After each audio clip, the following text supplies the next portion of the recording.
Welcome to our channel. Today we how to transfer USDC from Circle to MetaMask, beginner guide step by step clearly. Begin by opening your browser and navigating to the Circle website. Log into your Circle account using your credentials.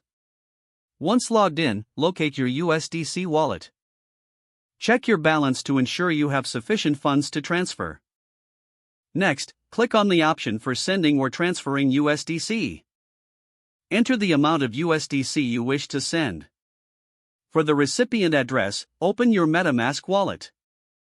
If you do not have MetaMask installed, download it from the official website and set it up. Once MetaMask is set up, create a new wallet or import an existing one. After setting up your wallet, make sure you're on the Ethereum mainnet. Copy your wallet address from MetaMask. Return to the Circle website and paste your MetaMask wallet address in the recipient field. Review all details to confirm accuracy before proceeding. Submit the transaction by clicking the Send or Transfer button. You may be prompted to confirm the transaction via email or two-factor authentication. Wait for the transaction to process. This may take a few moments. Once confirmed, open your MetaMask wallet to check for the incoming USDC. Refresh the wallet if the transaction doesn't appear immediately.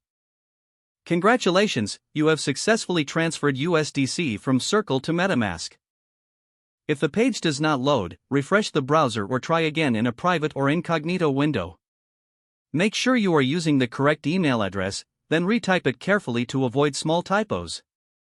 If your password is not accepted, use the reset option and create a new strong password. You can check your spam folder for verification or security emails, then complete any requested confirmations. Enable two-factor authentication if available to improve account security and reduce unauthorized access risk. After signing in, review your profile details so your contact information and settings are accurate and current. If you see an error message, note it down and try again after restarting your device and internet connection. Log out when you finish, especially on shared devices, to keep your account and payment information secure. Don't forget to like this video and subscribe to our channel for more step-by-step tech guides.